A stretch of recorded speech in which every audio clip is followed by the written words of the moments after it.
नमस्कार। आज के लाइव सेशन में जो मुख्य विषय है आज का, 4 अक्टूबर को संघ लोक सेवा आयोग ने प्रारंभिक परीक्षा की तिथि निर्धारित की है और बहुत लंबे समय से लॉकडाउन के कारण यह परीक्षा कब होगी और किस तरह इसका आयोजन किया जाएगा, इस तरह के एक संदेह की स्थिति में छात्रों का एक बड़ा समूह असमंजस में था। लेकिन 5 जून को जिस तरह से संघ लोक सेवा आयोग ने स्पष्ट शब्दों में यह बात कह दिया कि आपकी प्रारंभिक परीक्षा 4 जून को आयोजित की जाएगी, इससे यह बात स्पष्ट हो गया कि अब आप लोग अपनी पूरी कमर कस लीजिए कि हमको किसी भी कीमत पर जो प्रारंभिक परीक्षा अक्टूबर में 4 तारीख को आयोजित की जाएगी उसको हमको निकालना है। अब ये लाइव सेशन रखने के पीछे, प्रभाकर मिश्रा सर नमस्कार, ये लाइव सेशन रखने के पीछे जो उद्देश्य है आज का, वो यही कि जैसे ही ये तिथि घोषित हुई कि आपकी प्रारंभिक परीक्षा अक्टूबर में अनाउंस की गई है, तो आप लोगों के कई सारे प्रश्न आने लगे। चूंकि विद्यार्थी इस धर्म संकट में है, जो कि आपके प्रश्नों से मुझे विदित हुआ कि इस समय हम प्रारंभिक परीक्षा पर ज्यादा अभी तत्काल केवल फोकस करें या लगे हाथ हम मुख्य परीक्षा पर भी कुछ ध्यान दें। तो एक तरह से जो आपके द्वारा पूछे गए प्रश्न हैं उसमें प्रारंभिक परीक्षा और मुख्य परीक्षा, ये दोनों का द्वंद्व शामिल है। ऐसे प्रश्नों को आगे हम लोग लेंगे कि किस तरह से जब ये माहौल आता है, जब इस तरह से संकट आता है, तो हमको अपनी रणनीति किस रास्ते से बनानी चाहिए और किस तरह से हमारा पूरा का पूरा प्लान हो जिससे हम अपनी मेहनत को सफलता में बदल सकें। इसके अलावा विद्यार्थियों का एक जो प्रश्न है कि हमारी जो तैयारी में प्राथमिकता है, और मुझे लगा कि ये प्रश्न उन छात्रों का है जो शायद पहली बार यूपीएससी में एग्जाम देने की एक अपनी संकल्प या अपनी दृढ़ इच्छा बनाए हुए हैं कि मुझे इस बार प्रीलिम्स में अपीयर होना है। तो हम लोग ये दूसरे प्रश्न पर भी बात करेंगे और इसके साथ साथ एक जो प्रश्न और आप लोगों के तरफ से आ रहा है कि हमको इस तैयारी में, शशांक धर मिश्रा जी नमस्कार, इस तैयारी में बालकृष्ण यदुवंशी जी, तो इस तैयारी में हमारे साथ जो प्रश्नों की एक श्रृंखला आ रही है और भी छोटे छोटे प्रश्न हैं, उनको भी मैं कोशिश करूंगा कि मैं वो लूं और आप किस तरह से अपनी तैयारी को एक सही रास्ते से ले चलें और आसानी से आप इस परीक्षा में सफल हो जाएं, हम उस मकसद को पूरा करने की कोशिश करेंगे। आज जो एक और प्रश्न मैं आपके सामने तैयारी के दौरान जुड़ी हुई है कि कई बार मैं देखता हूं कि छात्र जब ऐसे समय आते हैं, जून का महीना चल रहा है और ऐसा नहीं है कि आपके पास अवसर नहीं था, आपके पास इसके पहले भी अवसर थे, जब लॉकडाउन था तब भी आप घर पर तैयारी कर रहे थे। आज जब ये तिथि निर्धारित कर दी गई है तो आपके पास जून से लेकर और करीब करीब पूरा का पूरा सितंबर तक, अक्टूबर में तो एग्जाम ही है 4 तारीख को, तो एक तरह से देखा जाए तो अब जून से लेकर के और अक्टूबर तक में जो भी समय है, इसका उचित प्रबंधन करना किसी विद्यार्थी के लिए सबसे बड़ी चुनौती बन चुका है। और मैं आपसे स्पष्ट शब्दों में कहूं, दिनेश चौधरी जी नमस्कार, इंद्रसेन जी आप भी देख रहे हैं, मोहन जी आपको भी धन्यवाद। तो जो आप इस प्रबंधन में जो योग्यता दक्षता प्रस्तुत करेंगे, जिस तरीके से अपने इस समय का प्रबंधन करने में आप महारत हासिल करेंगे, जिस तरह से आप अपने जितने भी सेक्शन हैं, मैं उनका भी नाम लूंगा, प्राथमिकताएं भी कैसे कैसे आप तय करें, ये सारे काम जिनके पास कुशलतापूर्वक करने की क्षमता होगी, वास्तविकता यह है कि वही विद्यार्थी आने वाले समय में सफलता प्राप्त करने में सबसे ज्यादा प्रभावी स्थिति में आ पाएगा। तो मैं सबसे पहला प्रश्न उठाता हूं आपका। कई छात्रों का मन है कि हम जब ये प्रीलिम्स की तैयारी कर रहे हैं तो क्या लगे हाथ थोड़ा सा हम मेंस पर भी ध्यान दें। अब देखिए, ये बात करने वाला जो व्यक्ति है, जो प्रश्न पूछा, चूंकि ऐसे प्रश्न कई हैं, कई लोगों ने तो ये भी आग्रह किया है कि सर आप ऑप्शनल शुरू कर दो, 2 घंटा 3 घंटा ऑनलाइन हम लोग ऑप्शनल भी कर लेते और लगे हाथ इसी से हम लोग धीरे धीरे अपना जो भी है प्रीलिम्स का और मेंस का मिलाकर के कर लेते, ताकि पीटी के बाद हम मेंस भी अच्छे से अपने को तैयार मानते।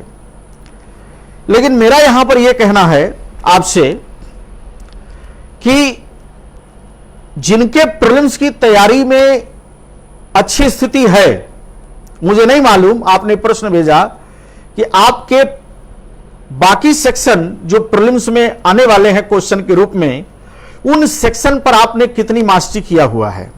जैसे आपका हिस्ट्री कितना तैयार है, आपका ज्योग्राफी कितना तैयार है, आपका जनरल साइंस, आप पे जो तैयारी का ढर्रा बना हुआ है एक पैटर्न पर, आपने उसको कितना अपने अंदर प्रैक्टिस में ला दिया है, यह मुझे जानकारी नहीं है। तो जिनकी तैयारी में इतिहास ठीक ठाक स्थिति में है, ज्योग्राफी ठीक ठाक स्थिति में है, और उनको लगता है कि अगर हम 3 से 4 घंटे प्रीलिम्स पर देंगे और बाकी जो हमारा पहले का पढ़ा हुआ भाग है, अगर उस तरीके से हम करते हुए थोड़ा सा अगर मेंस पर समय देंगे तो हमारे प्रीलिम्स पर कोई असर नहीं पड़ेगा। तो ऐसे लोगों को प्रीलिम्स के साथ साथ थोड़ा सा 1-1.5 महीना तक मेंस देखने की कोशिश करनी चाहिए। लेकिन मेरा अपना एक निजी राय मैं आपको बता दूं, जो नए छात्र हैं, जो कई बार योजनाओं के अभाव में सही समझ नहीं विकसित होने के नाते कई बार उनकी अच्छी ऊर्जा जिस तरह से परीक्षा में उपयोग होनी चाहिए वैसी उपयोग नहीं हो पाती है, और वो कई बार इस प्रबंधन की कमी के कारण अच्छी कोशिश के बाद वो अपना लक्ष्य प्राप्त नहीं कर पाते। तो मेरा ज्यादा निवेदन नए छात्रों से है कि आप अगर बहुत अच्छी स्थिति में नहीं हैं और आपने अब तक मेंस की तैयारी कितनी किया है, मेंस को आपने कैसे पढ़ा है, अंजलि प्रजापति जी आपको भी गुड इवनिंग, आपने उस पोर्शन पर किस तरीके से काम किया है, और अगर आपको लगता है कि आप प्रारंभिक परीक्षा की तैयारी में बहुत कॉन्फिडेंट नहीं हैं, तो मेरा स्पष्ट आपसे मानना रहेगा कि कृपया आप मेंस पर समय देकर के अपने प्रीलिम्स को संकट में मत डालिए। मेरे पास ऐसे छात्रों का जिनको मैं जानता हूं कि पहले उन्होंने आईएएस का इंटरव्यू दिया हुआ है, पीटी क्वालिफाई हो चुका है, मेंस क्वालिफाई हो चुका है, इंटरव्यू दिए, फाइनली सिलेक्शन नहीं हुआ। उन्होंने जब मुझसे आग्रह किया तो मैंने उनको वहीं पर रिप्लाई किया कि नहीं, आपको प्रीलिम्स की स्थिति ठीक है और आप जहां तक प्रीलिम्स को रिस्क में ना हो वहां तक आप पीटी पर पूरा समय दीजिए, लेकिन थोड़ा थोड़ा आप जो मेंस की कमियां हैं अगर आपको समय मिले तो आप उस पर भी ध्यान देंगे तो आपको फायदा मिलेगा और ये आपकी आगे की लड़ाई में सहायक होगा। लेकिन ये बात उस विद्यार्थी पर लागू नहीं होती है जो विद्यार्थी बिल्कुल नया है। इसलिए मेरा नए छात्रों से बहुत स्पष्ट मानना है, बहुत स्पष्ट कहना है कि आप कृपया ऐसे लोगों को देख करके जो पीटी मेंस का माइंड पढ़ रहे हैं, आप पहले उनके बैकग्राउंड को जानिए। वो कई मेंस दे चुके हैं, कई बार वो पीटी दे चुके हैं, कई बार वो पीटी और मेंस से अपनी कमियों को बिल्कुल गहराई तक समझ चुके हैं कि कहां पर वो गलती करते हैं। तो आपको 0 से लेकर के 100 जाना है और उनको यात्रा बहुत कुछ उनकी हो चुकी है, थोड़े बहुत कमियों से वो पीछे हैं। तो कृपया आप उन लोगों के आदर्श को अपना करके अपनी तैयारी को संकट में मत डालिए। यह पहले स्पष्ट शब्दों में आप लोगों को एक सलाह है। तो मेरे कहने का मतलब है कि मेरे सामने 2 प्रकार के विद्यार्थी दिखाई दे रहे हैं। एक वो विद्यार्थी जिनका पहले इस एग्जाम से अनुभव मिल चुका है, वो चाहे पीटी के लेवल पर हो, मेंस के लेवल पर हो, इंटरव्यू के लेवल पर हो, वो अगर अपने प्रबंधन को इस तरह से बनाते हैं या इस तरह से तैयार करते हैं कि उनके परीक्षा में उनके पीटी और मेंस को साथ लेकर चलने में उनके पीटी पर कोई असर नहीं पड़ेगा, तो आप इस प्रकार की रणनीति पर काम करिए। जब आपका पीटी 1-1.5 महीना रह जाए तब आप पूरी ताकत झोंक दीजिए, तब आप मेंस मत करिए। तो ऐसे जो अनुभवी लोग हैं जिनके पास थोड़ी समझ ज्यादा है इस परीक्षा के बारे में, अगर वो इस रास्ते से चलते हैं तो निश्चित तौर पर वह उनकी एक सही रणनीति होगी। लेकिन जो छात्र बिल्कुल नए हैं, कृपया इस रणनीति के सहारे वो यूपीएससी की तैयारी में आगे नहीं बढ़ेंगे। उनको पूरी ताकत झोंकनी है। आने वाले अक्टूबर के महीने तक उनको जितने पोर्शन हैं, मैं भी उसको भी एक समरी के रूप में आपके सामने कोशिश करूंगा 10 मिनट में, 15 मिनट में समझाने की कि आपको कैसे कैसे कहां कहां कितनी क्षमता लगानी है। आप उस रास्ते को भी लेकर के चलेंगे जिससे कि वह काम आपका आसानी से हो।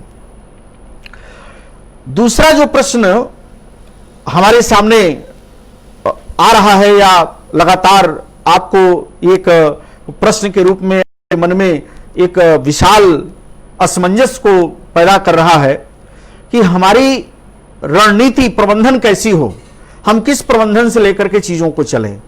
अधिकांश मैंने देखा है कि यहां पर भी विद्यार्थियों की 2 धाराएं हो जाती हैं। एक विद्यार्थी वो होता है जो उस सेक्शन पर ज्यादा पढ़ाई करता है जो उसको बहुत प्रिय होता है। आपका इतिहास से बहुत रुचि है, अब आपको जैसे ही डेट मिला आप लेकर के बैठ गए। अगर आपका ज्योग्राफी में रुचि बहुत है तो लगे आप सुबह शाम ज्योग्राफी करने, एक भी क्वेश्चन ज्योग्राफी का नहीं छोड़ेंगे। उसी में किसी को हिस्ट्री बहुत प्रिय है, उसको लगा कि अब हम हिस्ट्री नहीं छोड़ेंगे। ऐसे करके अलग अलग सेक्शन पर सबकी अपनी अपनी कुछ न कुछ मास्टरी होती है। दूसरे विद्यार्थी वो होते हैं जिनको यह कॉन्फिडेंस है कि हमारा कुछ पोर्शन बहुत कमजोर है, अब वो उस पोर्शन पर मास्टरी करने के प्रयास में लग जाते हैं। ये दोनों जो विचार है, ये दोनों विचार खतरनाक है। जिनका जो पोर्शन तैयार है केवल उसी पर आप अगर अपनी पूरी ऊर्जा लगा देंगे और जिन पोर्शंस पर आपको प्रश्न पूछे जाएंगे और आप उसमें से उत्तर नहीं निकालेंगे या उनको आप सही नहीं करेंगे या उसकी बहुत उपेक्षा कर देंगे तो कोई गारंटी नहीं है। हो सकता है कि आप ज्योग्राफी में, आप हिस्ट्री में बहुत समझ रखते हो सकता है हिस्ट्री और ज्योग्राफी का वेटेज एग्जामिनेशन में क्वेश्चन पेपर में इतना कम कर दिया जाए कि पूरी हिस्ट्री ज्योग्राफी आने के बाद भी आप जितने कट ऑफ तक जाने चाहिए वहां तक आप हेल्दी नहीं पहुंच पाए। हमारी बात आप समझ पा रहे हैं? तो कभी भी इस प्रकार के रिस्क में आप बने रहने की कोशिश मत करिए। इसलिए आप जब प्रीलिम्स की तैयारी शुरू करते हैं तो आपके प्रबंधन में सबसे पहली जो प्रमुख विशेषता आपको मस्तिष्क में लेकर चलनी है, वो पहली विशेषता आपको यह रखनी है कि आपको एक तरफ, देवव्रत देव जी गुड इवनिंग, अभिषेक शुक्ला जी आपको भी बहुत नमस्कार। तो आपको यह प्राथमिकता बनानी है, जो छात्र दुर्लभ प्रकार के क्षेत्र में पहले पढ़ते थे और आपको विज्ञान नहीं समझ में आता था और आप लगेंगे इन 3-4 महीनों में विज्ञान के वैज्ञानिक बनने की कोशिश में या कोशिश के लिए आप लगेंगे पूरी ताकत लगाने, तो निश्चित तौर पर जो आपको आता था वो भी भ्रामक हो गया और जो नहीं आता है कोई गारंटी नहीं कि आप उसमें अच्छी पकड़ बना पाएंगे। इसलिए आपको प्रथम दिन से ही अपने तैयारी में रणनीति का अगर मैं प्रश्न करूं या रणनीति के स्तर पर आपसे बात कहूं, तो आपको अपनी तैयारी के प्रथम दिन से ही आपको एक अपना फेवरेट सेक्शन और एक वो पोर्शन जिसमें आपको बिल्कुल रुचि नहीं है, आप उस पोर्शन पर अपना काम शुरू कर देंगे। और ये प्रयास करिए, सपोज जैसे मान लीजिए आपका हिस्ट्री बहुत अच्छा है, बहुत अच्छी बात है, लेकिन एक नजर उसको भी देखने की जरूरत है। कोई कांड 9 अगस्त को हुआ और परीक्षा में कहीं आप थोड़ा सा भी भ्रामक स्थिति में चले गए, तो जिसमें आपकी मास्टरी थी, पता चला आप उसी में सबसे बड़ा नुकसान कर बैठे। तो एक सरसरी निगाह जो आपका फेवरेट सेक्शन है, आप उस पर भी डालने के लिए समय निकालेंगे और लगे हाथ प्रतिदिन उसके साथ। सपोज 4 घंटे 5 घंटे का अगर आपका शेड्यूल है, तो उस 5 घंटे में कोशिश करिए 1 घंटे से 1.5 घंटे का समय, 2 घंटे का समय, या जो भी आपका प्रबंधन आपके पक्ष में ले जाता हो, जहां आपकी अनुकूलता समझ में आती हो, आप प्रयास करिए कि एक ऐसे सेक्शन पर भी ऑन एन एवरेज अपनी पकड़ बनाने की कोशिश करें, जिससे कि आप कुछ न कुछ प्रश्न वहां से भी आप सही करने के लायक हो जाएं। क्योंकि अगर आप इसको अंत में करेंगे तो उस समय आप इतने प्रेशर में होंगे कि वहां आपकी अनुकूलता बनेगी नहीं, और अगर आप शुरू में करेंगे तो उस पर आपको मेहनत इतनी करनी पड़ेगी कि जिस जो आपकी समझ में भी आ रहा था उसके लिए आपको समय मिलेगा नहीं।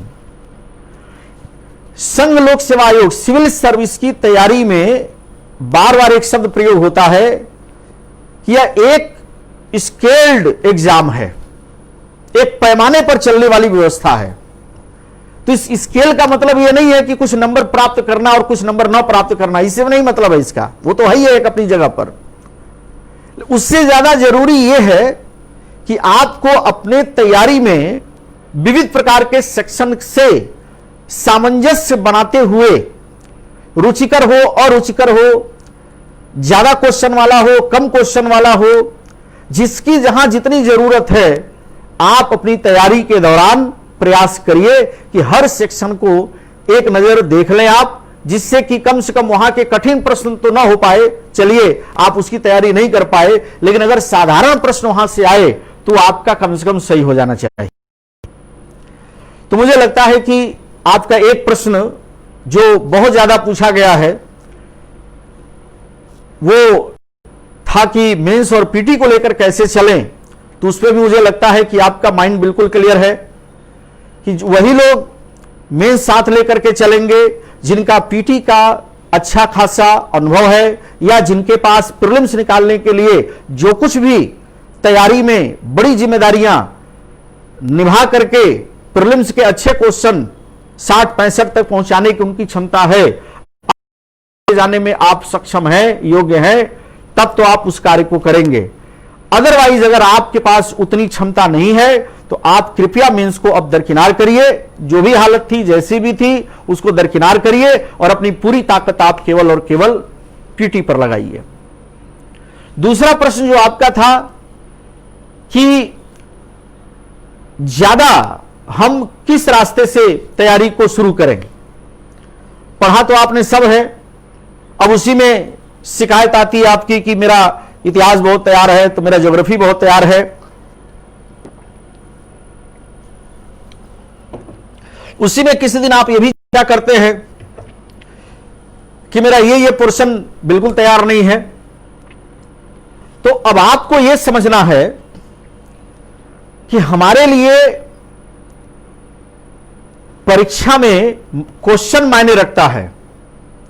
एग्जामिनर को क्वेश्चन जब आपसे पूछने के लिए बनाने की अनुमति दे दी जाती है तो उसको यह रिस्ट्रिक्शन नहीं है कि वो किस सेक्शन से कितने क्वेश्चन बनाएगा, यह बाध्यता नहीं है उसको।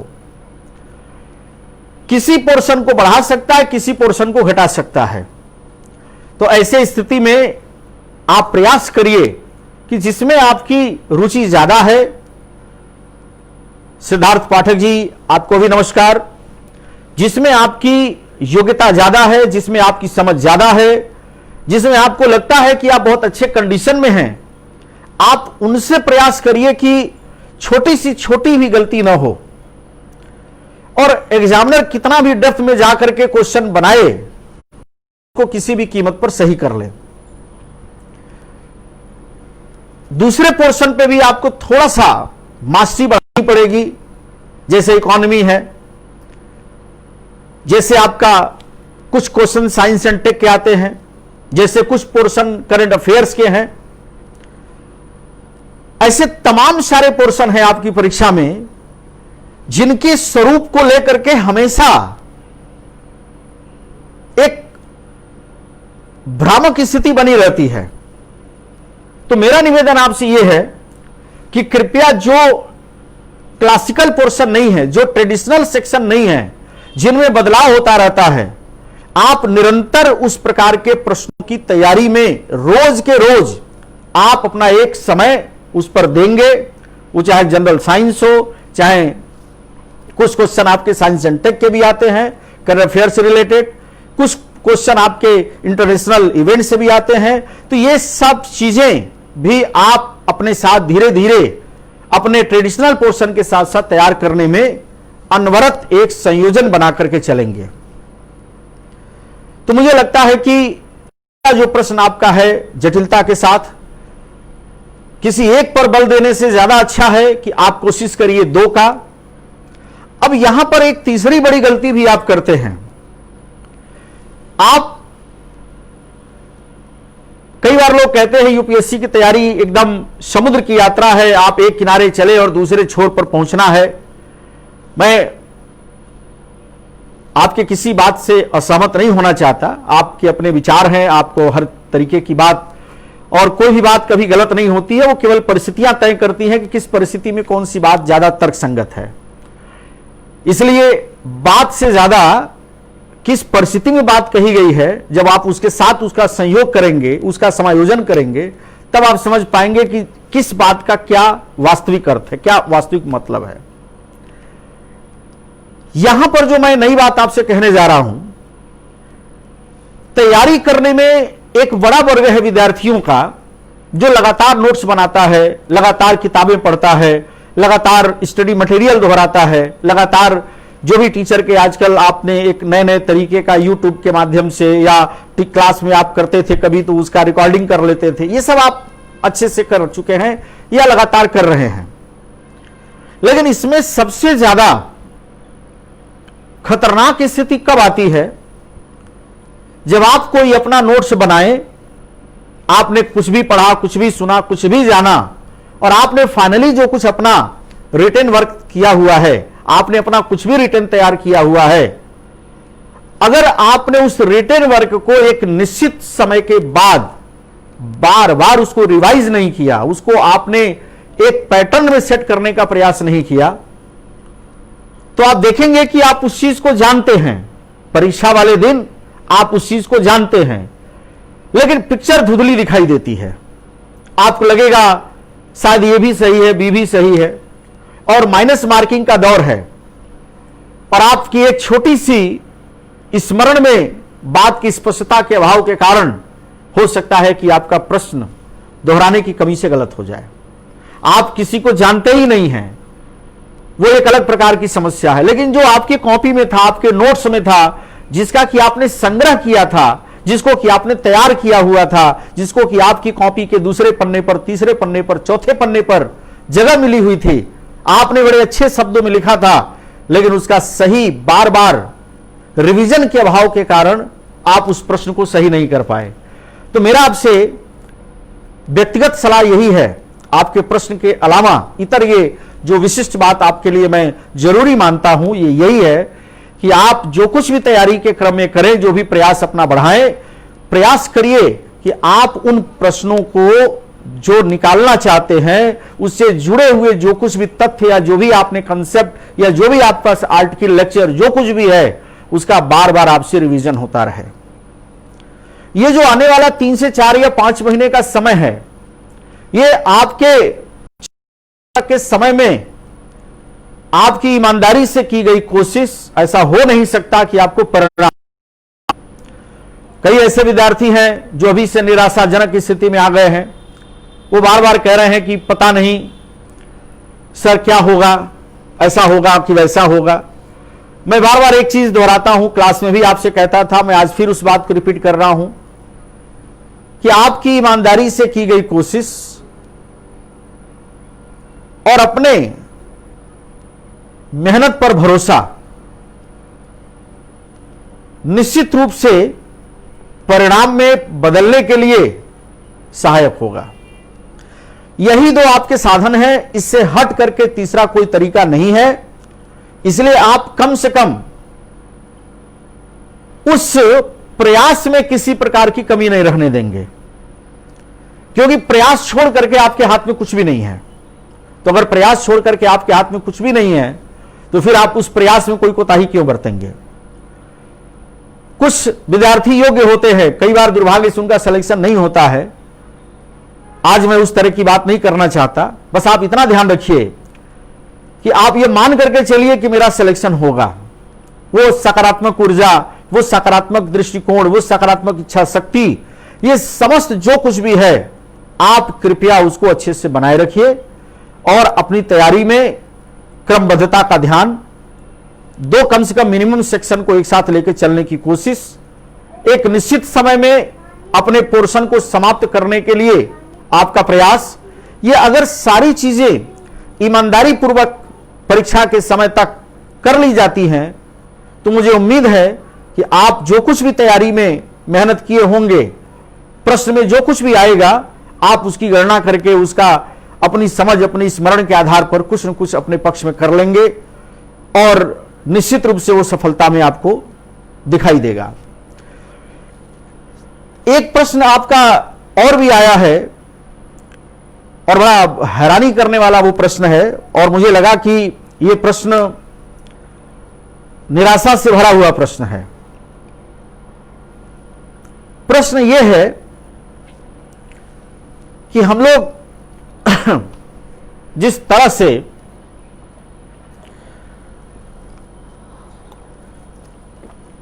लगे हुए हैं और हमारी क्लासेस नहीं चल रही हैं, तो हम लोग क्या अपने बल पर ये सारी चीजें कर लेंगे?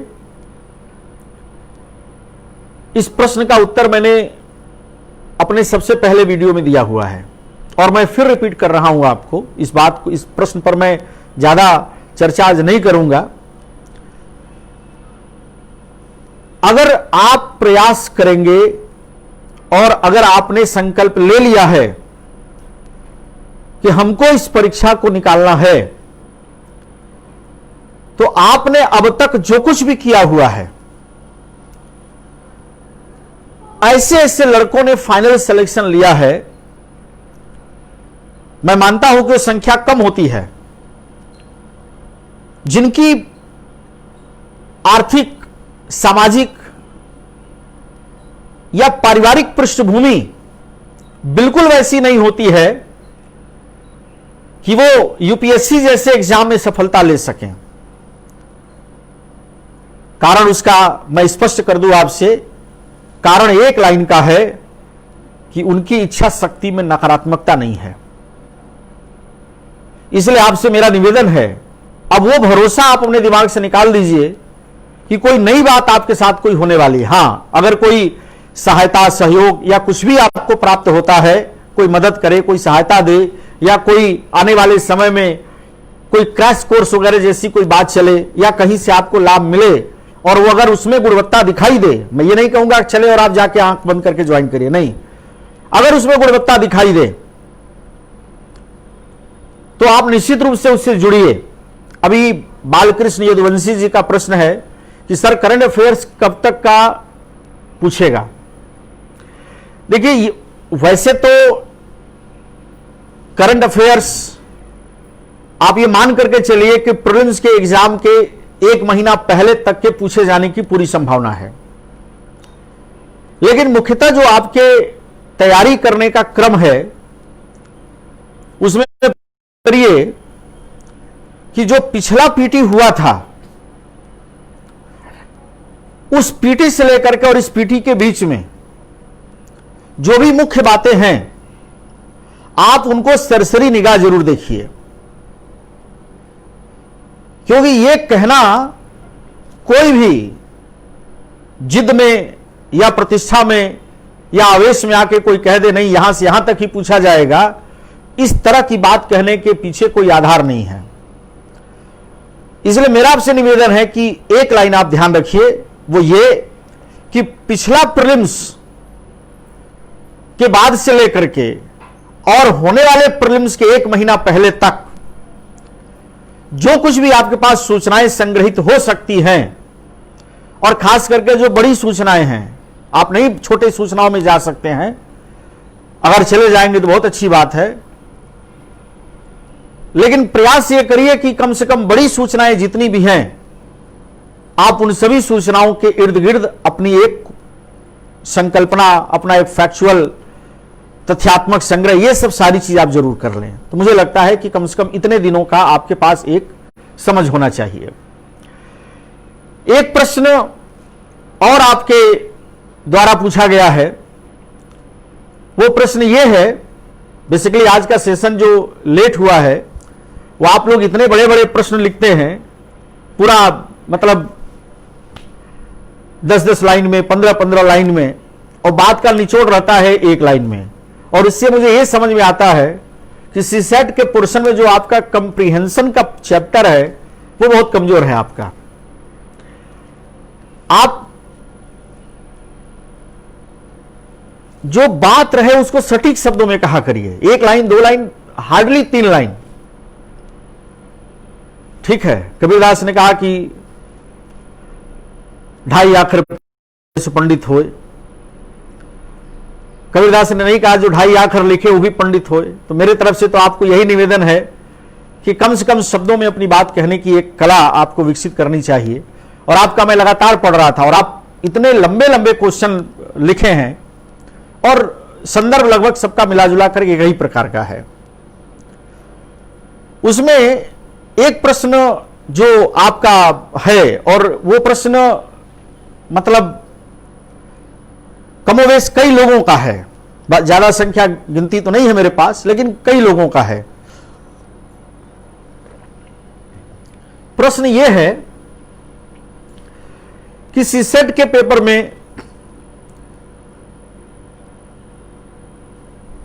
हमारी स्थिति अच्छी नहीं है। तो पहली बात यह कि सीसेट का जो पेपर है आपको भली भांति मालूम है कि यह क्वालिफाइंग है, और पेपर क्वालिफाइंग है तो एक बात तो स्पष्ट है कि उसमें आपके पास पर्याप्त अवसर है कि आप कैसे, किस किस तरह से आप उन पोर्शंस को सेलेक्ट करें। जैसे मान लीजिए कंप्रीहेंशन है, अब कंप्रीहेंशन के पोर्शन पर जब आप जाएंगे, कई बार विद्यार्थी कंप्रीहेंशन के नेचर को समझने की कोशिश नहीं करता है। मैं कई बार देखता रहता हूं कि आप लोग गद्यांश और कंप्रीहेंशन लगभग दोनों एक मानसिकता का बना देते हैं। कंप्रीहेंशन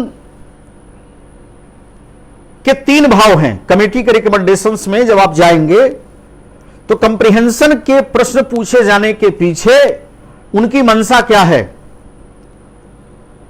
तो मंशा उनकी बड़ी स्पष्ट है।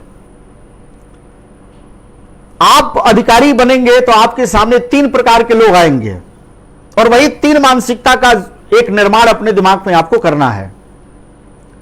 एक व्यक्ति वो आएगा, अपनी समस्या लेके आता है,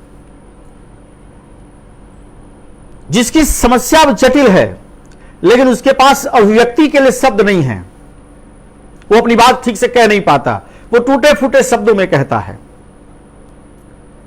इसलिए आपने देखा होगा कंप्रीहेंशन का एक प्रकार ऐसा मिलेगा आपको जिसमें प्रश्न के अनुसार पैराग्राफ बहुत छोटा होगा और प्रश्न ज्यादा होंगे। कई बार आपको उसको बड़ी मेहनत से प्रश्न के अनुसार कई एंगल से देख करके, समझ करके उसके उत्तर निकालने की कोशिश करनी पड़ती है। इसका मतलब कि एक तो कंप्रीहेंशन का प्रकार वो है जिसमें कम सूचनाएं हों, कम बातें हों, लेकिन अगर उससे जुड़े जटिल प्रश्न भी हों तो आप ऐसे कंप्रीहेंशन से उस तरह के उत्तर कैसे निकालेंगे, यह कोशिश आपको करनी है। यह आपका एक चुनौती हुआ। यह एक पहला प्रकार है। दूसरा प्रकार, ऐसे लोग भी आते हैं अधिकारियों के सामने जिनकी समस्या बहुत बड़ी नहीं होती है, लेकिन वो अपने भाषा में इतने पारंगत होते हैं कि छोटी सी बात को भी वो बहुत बढ़ा चढ़ा कर कहते हैं। कई बार ऐसा लगता है कि अधिकारी उसके शब्दों के चयन के बोझ से, वो इतने भारी भरकम शब्द होते हैं, उस शब्द के बोझ से सामने वाले से इंप्रेस हो जाएगा। श्रीमान, महोदय इत्यादि इत्यादि विशिष्ट प्रकार के अलंकरण इतिहास में तो आप जानते ही होता ही है। तो कई बार लोग उसको बड़े खूबसूरती से प्रयोग कर लेते हैं सामने वाले को अपनी बात कहने के लिए। कैसे उस जटिल भाषा में जो बात कही गई है पूरे महिमा मंडन से, बात छोटी है, तो बिना ऐसे किसी प्रभाव से, उस प्रभाव से बचकर कैसे आप उस सही समस्या को समझ पाएंगे, यह आपके दूसरे प्रकार का कंप्रीहेंशन होता है। इसीलिए आप देखेंगे कि कुछ ऐसे कंप्रीहेंशन आते हैं जो बहुत बड़े बड़े होंगे और प्रश्न आप देखेंगे एक या दो होता है। इसका मतलब यह हुआ कि जो कंप्रीहेंशन है उसको पढ़ने में, उसको करने में आपको सावधानी बरतनी होगी। फिर तीसरा यह होता है कि व्यक्ति सामान्य है और बड़े सामान्य तरीके से अपनी बात कहा है, उचित प्रकार का प्रश्न है, उचित भाषा का उपयोग हुआ है, वो तीसरे प्रकार का कंप्रीहेंशन है। मेरे कहने का मतलब यह है कि आप अगर यह सोचते होंगे कि कुछ ऐसी भीड़ चल रही है जो आपके लिए इतनी कठिनाई पैदा कर देगी कि आप शायद यूपीएससी क्वालिफाई ही नहीं कर सकते, तो मेरा आपसे निवेदन है कि यह कार्य आप बिल्कुल कर सकते हैं, यह बिल्कुल संभव है। इसी तरह कंप्रीहेंशन है एक, जो आपको देखा मैंने, इसमें भी ठीक ठाक प्रश्न आते हैं, आप तय कर लीजिए। जितने भी प्रकार के कंप्रीहेंशन आए हैं आपके पुराने हैं, वो सब देख करके आप कैसे निकालेंगे, ये सब अपनी विद्वता को तय करिए। दूसरा जो तरीका आपका सीसेट के पोर्शन में विद्यार्थी उलझा हुआ है, डिसीजन मेकिंग है।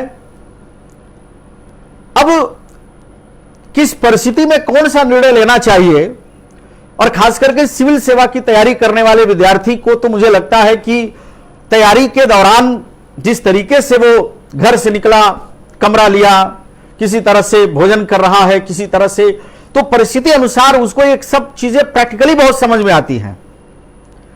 अब थोड़ा उसको एकेडमिकली समझ लीजिए, तो आप सिचुएशन कौन सी है और ऑप्शन कौन से हैं, सिचुएशन और ऑप्शन के बीच का जो उच्चतम आपका निर्णय हो वो कैसा हो, आप इस पर भी काम कर लीजिए। ये डिसीजन मेकिंग है। उसके कुछ अपने इफ बट हैं, आप अपने से भी कर सकते हैं, किसी विशेषज्ञ से राय ले लीजिए। इसी तरह से इंटरपर्सनल स्किल है, क्योंकि मैं देखा हूं सीसेट हिंदी माध्यम के छात्र खास करके सीसेट पर उनकी फोकस सबसे ज्यादा है। और मैं बार बार आपसे कह रहा हूं कि सीसेट में कुछ नहीं है, केवल आप उस एक खतरनाक मानसिकता में उलझ गए हैं। जो कंप्रीहेंशन इंग्लिश में है वही सेम हिंदी में है। आपको कोई तनाव लेने की आवश्यकता नहीं है। थोड़े बहुत शब्दों के अर्थ होते हैं, आप उनको थोड़ा सा छांटना शुरू करिए, उनको पढ़ना शुरू करिए, उनके सही अर्थ क्या है। उन शब्दों के सही अर्थ अगर आपको पता चले तो आप देखेंगे कि आप कंप्रीहेंशन के क्वेश्चन को और आसानी से आप निकाल सकते हैं। पूरा का पूरा कंप्रीहेंशन क्या थीम है, किस तरह की बात कहता है, और ये आप लगातार काम करते, इतिहास भूगोल सब पढ़ते समय आपको ये सब चीजें प्रैक्टिकली चल रही होती हैं। लेकिन आपको जैसे ही सीसेट का शब्द लिया जाता है, जैसे आपको कंप्रीहेंशन कहा जाता है, आपका बीपी हाई होने लगता है। आपको लगता है शायद ये सब हमारे खास करके जो ये मानविकी विभाग वाले लोग हैं उनके लिए बिल्कुल नहीं है, ये बिल्कुल उनके खिलाफ अन्याय है। नहीं, कोई अन्याय नहीं है। आपसे बेहतर ये काम कौन कर सकता है? कंप्रिहेंशन पे बढ़िया तरीके से पढ़ करके उत्तर निकालना, इस पर तो आपकी योग्यता है, विशेषज्ञता है। ये अगर दूसरे विषय के लोग कर सकते, वो आप क्यों नहीं कर सकते? आप तो बहुत अच्छे से कर सकते हैं। डिसीजन मेकिंग में भी आपकी योग्यता रही है। आप सारे इतिहास के, सारे भूगोल के, राज व्यवस्था से लेकर के सभी सेक्शन में आप इस विधा के पारंगत रहे हैं। करंट अफेयर्स वगैरह जहां पढ़ते हैं सब में ऐसी कुछ न कुछ बातें कही गई हैं, इसलिए आप उस दिशा में भी अच्छा सोचेंगे, अच्छा करने का प्रयास करेंगे। इंटरपर्सनल स्किल,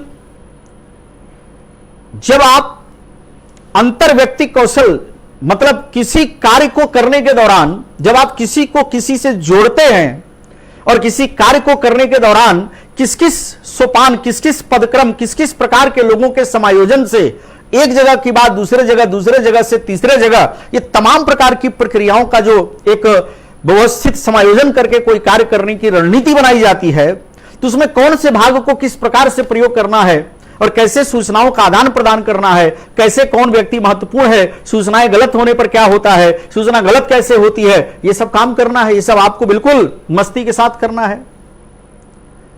आप पर ये सब बोझ नहीं है। ये सब चीजों पे आपको थोड़ा सा बस एक समझने वाली स्थिति है, आप इसको कर सकते हैं। तो मेरे कहने का मतलब यह है कि सीसैट में भी अगर आप सावधानी से एक एक पोर्शन को एक दिन दीजिए, पहले एक दिन आप एक पोर्शन पर, दूसरे पर, तीसरे पर, चौथे पर, पांचवें पर, जो भी 4-5 पोर्शन 6 पोर्शन है, आप एक एक दिन दीजिए पहले कि इसकी वास्तविक मांग क्या है।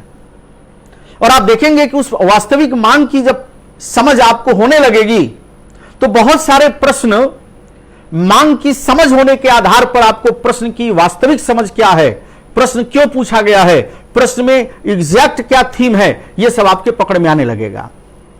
तो मेरे कहने का मतलब है कि सीसेट को लेकर के जो आपने इतना बड़ा बवंडर मचा दिया, इतने सारे प्रश्न आपने भेज दिया मुझे, यह उचित नहीं था। इसलिए अगर आप कर सकते हैं तो आप अपने से करेंगे, नहीं कर सकते तो किसी विशेषज्ञ की समझ से या किसी के मार्गदर्शन में आप ये कार्य करिए। लेकिन आप ये कभी मत सोचा करिए कि सीसेट के होने से आपके सिलेक्शन में बहुत बड़ी बाधा पड़ने वाली है, कतई नहीं।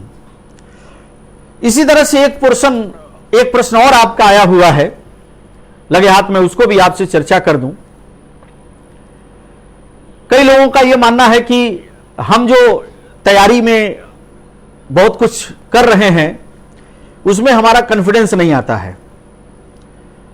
देखिए, यह शब्द जो आपको दिया जा रहा है,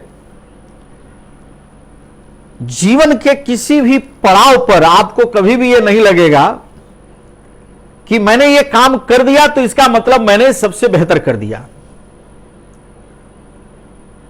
कभी भी यह मत सोचा करिए कि कोई कार्य करने के क्रम में इसका मतलब कि कोई उसमें आंतरिक भय नहीं है। जीवन के अंतिम क्षण तक किसी न किसी प्रकार का असंतोष, डर या किसी कार्य करने में दक्षता की कमी का सदैव एहसास होता रहेगा। और आप इसको दो भाग में बांट सकते हैं। जिस आदमी को असफल होना है वह आदमी इसके प्रभाव में जीता है। वो ये मान लेता है कि मैं इससे बाहर नहीं निकल सकता। और कुछ लोग इस डर के कारण अपनी दक्षता को और बेहतर करते चले जाते हैं। मान लीजिए आपको ये डर हो गया कि मेरा प्रीलिम्स अटक जाएगा, मेरा प्रीलिम्स इतिहास कमजोर होने से अटक जाएगा, ज्योग्राफी कमजोर होने से अटक जाएगा। तो यहां दो प्रकार के विद्यार्थी हैं। एक वो जो इस डर के कारण लगे रेलवे एसएससी का फॉर्म भरने, फॉर्म भरिए। दूसरे वो विद्यार्थी हैं जिन्होंने कसम ले लिया कि नहीं, अगर सबको ज्योग्राफी आ सकता है, सबको हिस्ट्री आ सकता है, तो मुझे क्यों नहीं आ सकता। तो आप एक नई श्रृंखला शुरू करेंगे। अच्छे व्यवहार का पालन करिए, अच्छे लोगों से संपर्क करिए। आज के डेट में संचार के इतने साधन हैं अगर आप एक अच्छे इंसान हैं, आपके अंदर एक अच्छा व्यक्तित्व है, और नहीं भी है तो भी, यह भी कोई शर्त नहीं है आपके लिए, नहीं है तो भी आप सभी लोगों से इस प्रकार के सलाह मशवरे को लेकर भी अपनी समस्याओं का हल खोज सकते हैं। तो मुझे लगता है कि आज के जो प्रश्न थे, जितने तरह के आप लोगों के, उसमें कुछ हद तक मैंने हल देने का प्रयास किया। लास्ट जो आपका एक भाव है, कई लोगों ने तो सीधा जाकर के उस सूचना के वाल पर ही लिख दिया। मैं बार बार ये आग्रह करता रहता हूं कि आप इनबॉक्स में लिखा करिए, क्योंकि आपके कई प्रश्न ऐसे होते हैं जो कई लोग पढ़ते हैं तो उनको हंसी भी आ सकती है।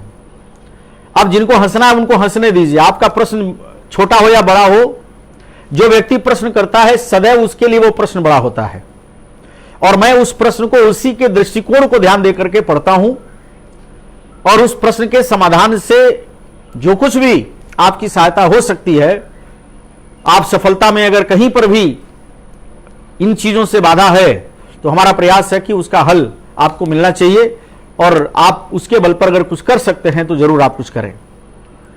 अविनाश निगम जी, आपको भी नमस्कार। तो कहने का मतलब मेरा यह है कि कुछ लोगों का एक प्रश्न बड़ा अजीब सा है, और प्रश्न नहीं है बल्कि उनका एक तरह से भ्रम है, और भ्रम यह है कि जो भी इस तैयारी में हमारे पास उपलब्ध है साधन, या जो कुछ भी तैयारी के क्रम में हमने जो कुछ अब तक किया है, क्या वो सफिशिएंट है?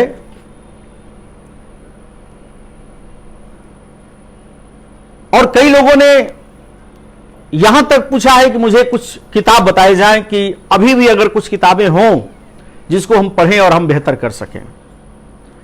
मैं बार बार एक चीज कहता हूं कि मुझसे आप गलत अपेक्षा करते हैं। मैंने कई बार वाल पर भी लिखा इस बात को कि आप जब भी मुझसे प्रश्न करते हैं तो इतिहास के ही संदर्भ के प्रश्न किया करें,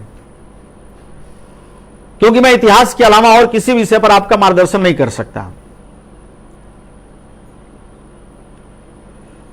ठीक, इतिहास में अगर आप कहेंगे तो मैं आपको किताब कहिए, नोट्स कहिए, जो कुछ कहिए, वो सारी सहायता मैं आपको उपलब्ध करा दूंगा, उसमें कोई दिक्कत नहीं है।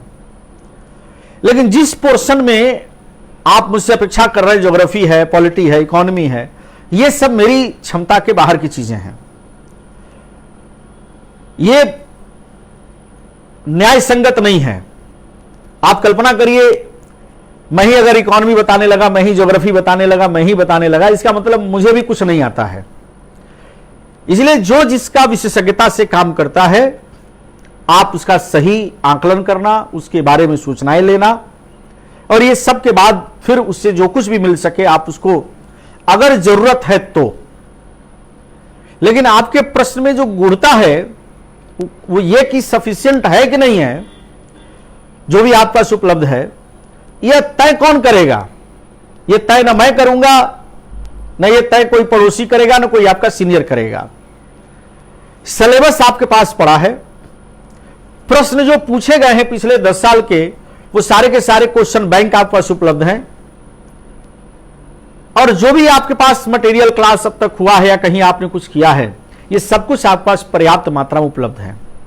अगर ये सारी चीजें आपके पास उपलब्ध हैं और आपको चीजें समझ में आ रही हैं, और आपने जो पुराने प्रश्न अगर आए हैं, अगर आप उनको निकालने की स्थिति में धीरे धीरे आ रहे हैं, तो यकीन मानिए कि जिस रास्ते आप चल रहे हैं वो रास्ता सही है। ऐसे बहुत सारे लोग सेलेक्ट हुए हैं जिन्होंने किसी कोचिंग का मार्गदर्शन नहीं लिया है। ऐसे बहुत सारे लोग आईएएस बन गए